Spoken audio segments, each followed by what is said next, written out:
추수감사주의를 보냈습니다. 2020년도 수확을 주시고 열매 맺게 하신 하나님께 감사하는 계절을 우리가 지금 보내고 있습니다. 우리가 도시에 살아서 그런지 풍년인지 흉년인지 감이 없긴 하지만 우리의 모든 소출과 열매와 오곡백과를 하나님께서 늘 공급하는 것을 우리의 삶으로 늘 또 고백해야 된다는 것을 깨닫는 것 같습니다. 특별히 오늘 본문에 보시면 가나안 땅에 살던 이삭에게 흉년이 찾아왔다라고 성경은 말하고 있습니다. 그래서 이삭은 흉년을 피해서 아래로 내려가며 애굽까지 내려가려고 하고 있습니다. 하지만 하나님께서는 이삭에게 애굽에 내려가지 말라라고 명령하시는 것을 볼 수가 있습니다.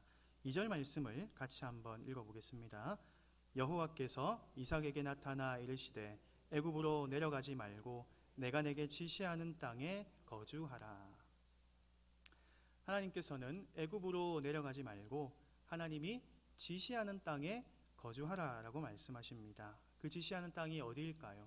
바로 가나안 땅입니다. 가나안 지역에 계속 머물라는 하나님의 명령입니다. 이삭은 가나안 땅을 떠날 생각으로 아래로 계속 내려가게 되었습니다. 그래서 이 가나안의 거의 경계선까지 이 그랄이라는 지역까지 내려오게 되었는데 하나님께서는 그곳에 있어라. 가나안에 너는 머물러야 한다라고 명령하시는 것이죠. 왜 하나님께서는 가나안에 머물라고 하시는 것일까요? 이 3, 4절의 말씀에 기록된 대로 또 이 26장의 24절에도 기록된 대로 아브라함, 바로 이삭의 아버지인 아브라함에게 하신 그 약속, 그 맹세와 같이 이삭에게도 복을 주고 모든 땅을 너의 자손들에게 줄 것이고 너의 자손들이 장대하게 될 것이고 하늘의 별과 같이 많아지며 온 세상을 변화시키는 그런 하나님의 기업으로 삼을 것이다 라는 약속을 가나안에서 이루고자 하셨기 때문입니다.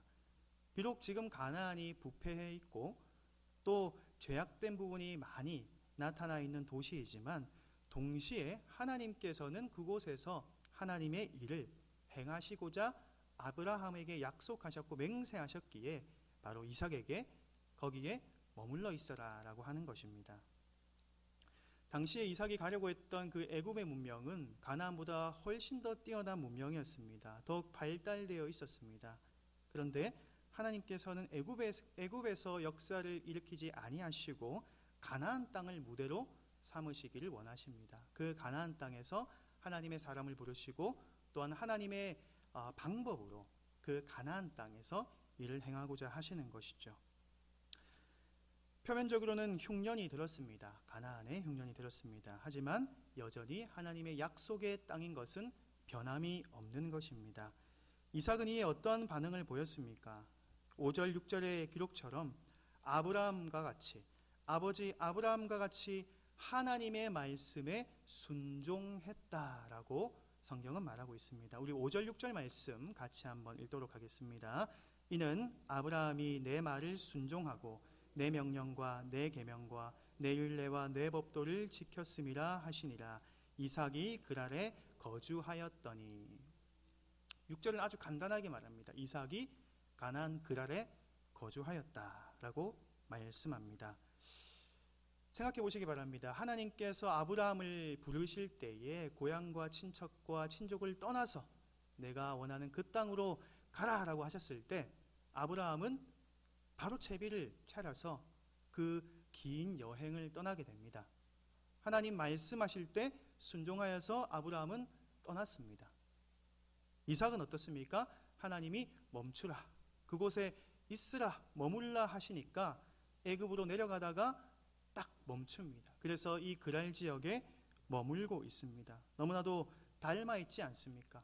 하나님께서 말씀하실 때에 이 5절 말씀과 같이 아브라함의 순종처럼 이삭이 하나님의 말씀에 온전히 순종했다라는 것을 알게 됩니다. 얼마나 시간이 지났는지는 잘 모르겠지만 참으로 감사한 일이 생겼습니다. 흉년을 맞이했던 이 이삭 가문에 큰 풍년이 찾아온 것입니다. 하나님의 축복이 아닐 수가 없는 것이죠. 12절 말씀을 같이 한번 읽어보겠습니다. 이삭이 그 땅에서 농사하여 그 해에 100배나 얻었고 여호와께서 복을 주심으로. 여호와 하나님께서 복을 주셨다라고 성경은 말합니다. 하나님의 약속이 성취된 것입니다. 오늘 읽진 않았지만 3절 말씀을 보시면 이삭이 애굽으로 내려가라 할 때 하나님께서 이삭에게 말씀하셨습니다. 이 땅에 거류한다면 내가 너와 함께 있어 너에게 복을 줄 것이다. 하나님 이렇게 약속하셨습니다. 이삭아, 네가 애굽으로 내려가면 더 잘 풀릴 것 같지만 네가 이 땅에 머물 때에 내가 너와 함께 있을 것이다. 그리고 내가 복을 줄 것이다 라고 하나님 말씀하셨습니다. 아브라함에게 하셨던 동일한 약속이죠. 그것은 하나님의 인도와 이삭의 순종으로 이 약속이 성취되는 것입니다. 하나님의 복이 어떻게 임했습니까?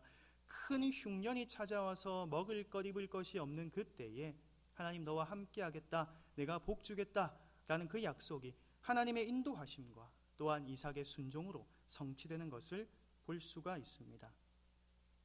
농사를 지었는데 100배나 결실을 얻었다라는 큰 풍년, 그냥 풍년이 아니라 대풍년인 것이죠. 제가 농사를 짓진 않았지만 100배나 결실을 맺었다 하는 것이 어떤 것인지 감히 상상도 되지 않을 만큼의 얼마나 위대한 결실이었겠습니까? 그 열매를 따고 곡식을 거두는 것도 쉽지 않을 만큼 이삭의 종들이 얼마나 수고롭게 그 열매를 또 거두고 있었겠습니까? 우리 인생에도 이처럼 흉년과 같은 그런 상황을 만날 때가 있지 않습니까? 가난하고 곰핍하고 막막한 상황이 생길 때가 있습니다.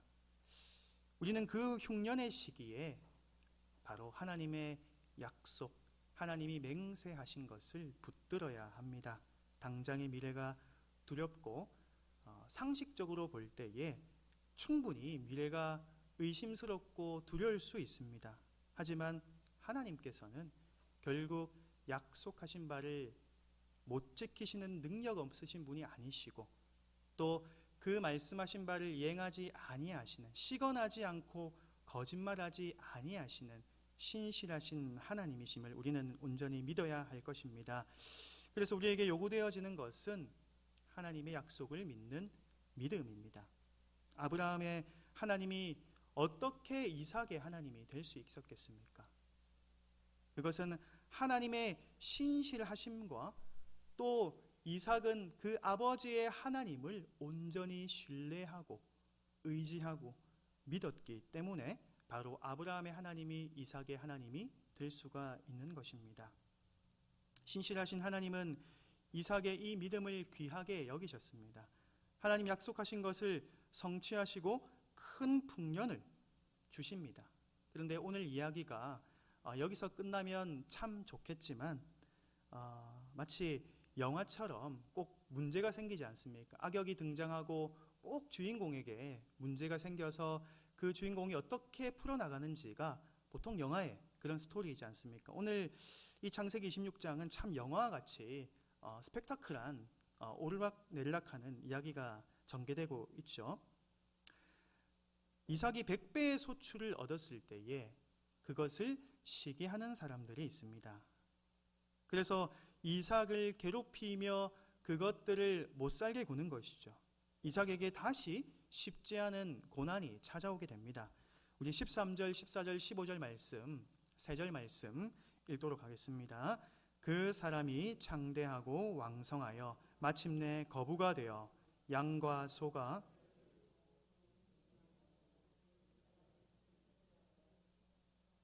그 아버지 아브라함 때에 그 아버지의 종들이 판 맞고 흙으로 메웠더라. 마침내 이제 이삭이 거부가 되었습니다. 큰 풍년을 맞이해서 거부가 되었는데 블레셋 사람들이 시기하여서 이삭의 우물을 흙으로 메워버리는 그런 안타까운 일이 벌어지는 것이죠. 당시에 이 우물은 큰 재산이었습니다. 큰 재산으로서 너무나도 소중한 것이죠. 이 악의적인 마음을 가지고 이 블레셋 사람들은 내가 못 먹더라도 내가 못 먹으니까 너도 먹으면 안 돼 라는 심보로 흙으로 우물을 메워버립니다. 얼마나 나쁜 일입니까? 이것은 악의적인 일을 떠나서 사실 범죄가 아니겠습니까? 남의 우물을 흙으로 메워서 못 먹게 하다니 어찌 그렇게 악한 행동을 할 수가 있겠습니까? 지금으로 치면 이삭의 거의 자가용 한 대를 망치로 쳐 부순 것과 같은 그런 큰 재산을 무너뜨린 것이죠. 우리 인간의 추악한 죄성은 어느 시대에나 이렇게 동일하게 존재하는 것 같습니다. 사촌이 땅을 사면 배가 아프다고 하지 않습니까? 남이 나보다 좀 뛰어난 것, 잘 나간다 하는 것 있으면 사실 우리 진심으로 축하해주기 어렵지 않습니까? 상대방과 나를 비교하며 처음에는 단순히 부럽다, 나도 저러고 싶다 라는 그 부러움을 가지다가 점차 자기 자신에게 이목이 집중되면서 자기 자신을 막 비관하기 시작합니다. 나는 왜 이렇게밖에 못할까? 나는 왜 이런 것들을 가지지 못했을까?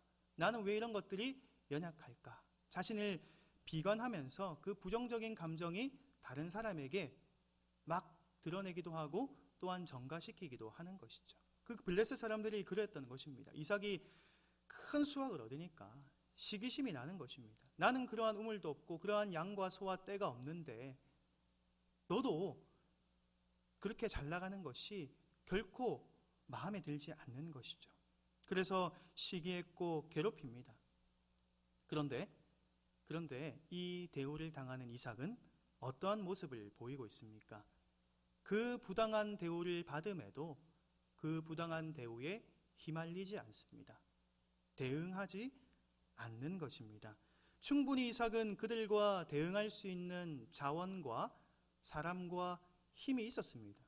거부가 되었다고 하지 않습니까? 돈도 있으니까 사람들 사서 조직 만들 수 있지 않겠습니까? 그 정도 돈 있으면 많은 사람들이 이삭에게 들러붙지 않겠습니까? 그 조직 이용해서 그 블레셋 사람 무너뜨리는 것 어쩌면 크게 어렵지 않을 수도 있습니다. 하지만 사람도 많고 가축도 많고 돈도 많았던 이삭은 그 사람들을 크게 한 방 먹이는 계획을 세우는 것이 아니라 동일한 방식으로 보복하는 것이 아니라 그 동일한 방식이 잠깐은 통쾌할지 몰라도 그 잠깐의 통쾌한 방법보다 하나님의 방법을 선택하는 것입니다. 당장 기분이 후련해지는 방법은 조직 갖춰가지고 그 블레셋 사람들을 때리는 것이겠죠. 하지만 이삭은 하나님의 방법을 분별합니다. 하나님의 방법이 무엇입니까? 라는 것을 묻고 그것을 따르는 것이죠. 어떤 방법입니까? 분쟁이 있을 만한 그 우물을 놓아버립니다. 다른 곳의 우물을 파기 시작하는 것입니다.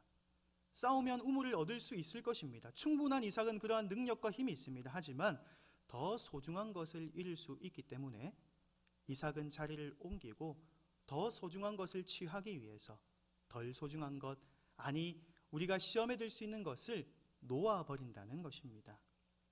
그런데 오늘 성경은 지독하게도 그 옮긴 우물에서도 다툼이 일어나는 것이죠. 이제 블레셋 사람들이 아니라 그랄 지역의 목자들이 와서 자신의 것이라고 주장합니다. 그래서 이삭의 목자들과 이 그랄 목자들이 싸웠다라고 성경은 기록하고 있습니다. 이 이삭의 목자들도 화가 나지 않겠습니까? 이삭 따라다니다가 이 온유한 성품 갖추는 것 좋지만 이렇게 양보하고 계속 외면하는 것이 어쩌면 우리가 지는 것이 아닐까라는 생각이 들었을 것 같습니다. 그래서 이 그랄 지역의 목자들과 이삭의 목자들이 다툼을 가집니다. 그래서 이삭은 그곳을 에색이라고 칭하며 그 싸움에 또다시 휘말리지 않고 오히려 중지시키고 다시금 이동을 합니다. 싸우지 않고 하나님의 방법을 걸어가는 길을 택하는 것이죠. 그래서 이삭은 하나님 주신 자원으로 어떻게 살고 있습니까? 하나님 주신 자원으로 자신의 자원을 이제 더 늘리는 것에 목적을 두지 아니하고 내 우물을 파서 내 자원 더 크게 만들어야 되라는 것이 목적이 아니라 바로 하나님의 자원으로 하나님의 의를 실현하는 데를 사용하고 있는 것입니다. 바로 이삭에게 양과 소를 주신 분도 하나님이시기에 그 양과 소와 돈과 그 사람도 하나님의 의를 실현하는 데 사용해야 하는 것이죠. 그것이 내 우물을 더 파는 것에 사용되는 것만이 능사가 아니라는 것입니다. 그래서 그곳을 신나라 이름 짓고 마지막으로 그곳에 다른 곳에 또한 우물을 파는 것입니다. 정말 감사하게도 이 우물을 팠을 때는 더 이상의 다툼이 일어나지 않았습니다. 긴 다툼과 그 분쟁 끝에 하나님께서 결국 이삭과 무리에게 평화를 주십니다. 그 끈질긴 우물 싸움에서 이삭은 시험에 들지 않고 인간적인 방법으로 보복하지 않고 하나님의 방법으로 걸어갔더니 그 모든 하나님 주신 것 하나님 위해서 사용했더니 하나님이 진짜 평화를 주시는 것입니다. 우리 22절 말씀 읽도록 하겠습니다. 22절입니다. 이삭이 거기서 옮겨 다른 우물을 봤더니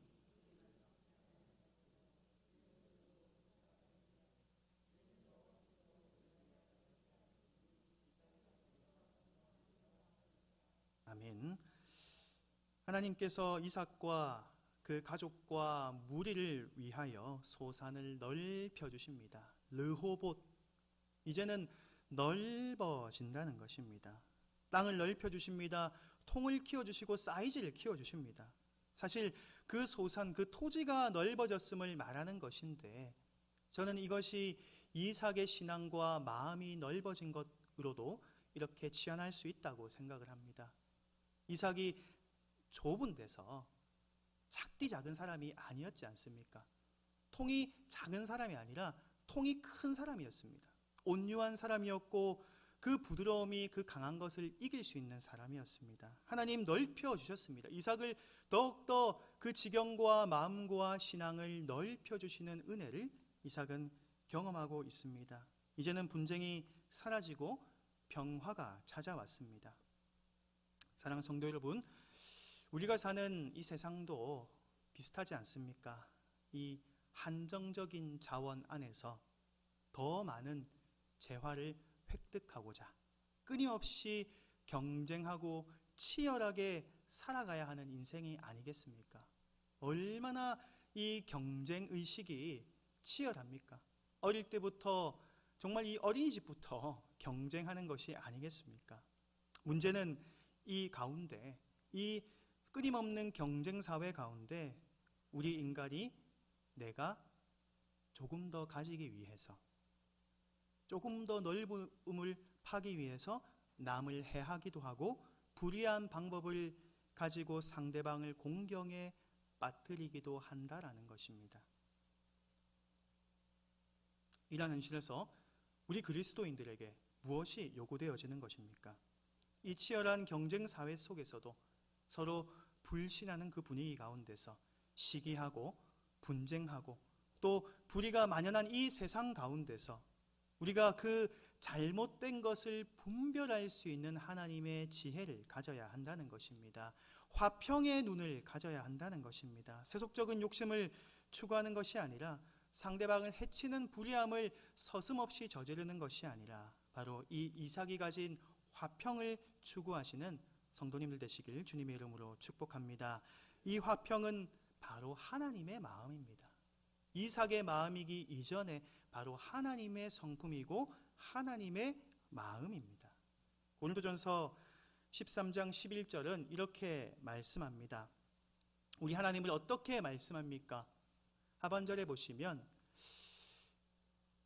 고린도서 13장 11절 말씀에 사랑과 평강의 하나님이라고 말씀합니다. 그리고 빌립보서 4장 9절 말씀에 너희는 내게 배우고 받고 듣고 본 바를 행하라. 그리하면 평강의 하나님이 너희와 함께 계시리라. 아멘. 하나님의 말씀, 하나님의 그 뜻을 따르고 받고 행할 때에 평강의 하나님이 함께 하신다라는 약속을 주셨습니다. 그리고 이사야서 9장에도 그 메시아 탄생을 예언했을 때 그 메시아를 어떻게 표현합니까? 바로 평강의 왕이라고 표현합니다. 바로 하나님의 성품이 바로 이 평강이고 평화임을 우리는 알아야 하는 것이죠. 분쟁과 다툼과 시기는 인간의 죄성으로 인한 결과가 아니겠습니까? 하지만 평강의 왕이신 그 평화의 하나님이신 우리 하나님은 이 모든 악한 것들을 선으로 돌이키기를 원하십니다. 분쟁과 분열 가운데서 참된 회개와 회복을 원하시고 주님 주시는 참된 평화를 우리가 살아내기를 기뻐하십니다. 그 분쟁 가운데서 평화로 살아내기를 기뻐하시는 분이 바로 우리 하나님이시라는 것입니다. 사랑하는 성도 여러분, 평화의 하나님이 그 평화에 우리 그 말씀을 우리 가운데 선포하실 때 그 평화의 성품을 닮아가시는 성도님 되시길 축복합니다. 이삭의 삶같이 그 이삭이 살아왔던 것 같이 흉년이 우리에게 찾아옵니다. 또 불합리하고 블레셋 사람 그랄 목자들이 당연한 내 소유를 흙으로 메우고 뺏어가는 것처럼 너무나도 불합리하고 말도 안 되는 상황이 생길 때도 있습니다. 그래서 나의 종과 상대방의 종이 싸운 것처럼 분열되기도 하고요, 다투기도 하고 시기하기도 하고 모함하기도 합니다. 인간 사회에서 지금 이 시대를 살아가는 우리에게만 있는 것이 아니라 이 이삭의 시대에도 동일하게 있었다는 것을 우리가 알 수 있지 않습니까? 하지만 우리 평강의 하나님의 자녀인 우리가 그 평강으로 살아가야 하지 않겠습니까? 내가 꺼낼 수 있는 무기가 있지 않습니까? 인간적인 무기가 있습니다. 나의 어떠한 능력이 있을 수도 있습니다. 그 사람을 한 방에 보낼 수 있는 그런 자원과 능력을 가졌을 수도 있습니다. 하지만 이삭은 그것에 그 인간적인 공격 무기를 사용하지 않았습니다. 바로 하나님의 방식으로 보복하지 않고 하나님이 평화를 원하시기에 그 가운데 평화로 살아내는, 그리스도의 향기로 살아내는 그 이삭의 삶을 볼 수가 있는 것입니다. 지금도 세상 사람들은 피해를 받으면 보복하고 똑같이 속이라고 말하는 것이죠. 그렇게 하지 않으면 바보라고 합니다. 그렇게 하는 것이 더 이득이라고 하는 것이죠. 어쩌면 더 말이 되고 좀 더 속편해 보이기도 합니다. 통쾌하죠. 그렇게 해야 내 마음도 후련해지지 않습니까? 내 마음이 그런데 후련한 대로 살아가는 것이 아니라 하나님의 사람은 하나님의 방식대로 살아갈 때에 오늘 본문에 이삭에게 주셨던 르호봇을 우리에게 주실 것을 믿으시길 바랍니다. 우리에게 하나님께서는 르호봇을 주시기 위해서 에색과 어쩌면 신나를 먼저 주셨을지 모르겠습니다. 처음부터 그냥 르호봇을 툭 던지신 것이 아니라 다툼도 있게 하시고요, 흉년도 들게 하시고 시기도 있게 하시고 수많은 그런 갈등 관계에 있게 하셨습니다. 그 에색과 신나가 그것을 말해주지 않습니까? 하지만 이 모든 것은 하나님이 르호봇을 주시기 위한 하나님의 훈련 과정이었음을 우리가 알 수 있는 것이죠. 지금도 그 좁은 땅에서 우물을 다투듯이 아둥바둥 살아가는 우리의 삶이라면 하나님께서 이 르호봇과 같이 넓게 하시는 그 강야와 대지와 같이 우리를 탁 트이게 하시고 지경을 넓혀주시고 우리의 마음을 통을 넓혀주시고 우리의 믿음을 키워주시는 하나님의 은혜를 기대하시길 바랍니다. 그래서 아브라함에게 약속하신 것을 이삭에게도 이루신 신실하신 하나님이 지금 우리 문제 가운데서도 개입하시고 역사하시길 믿으시길 바랍니다.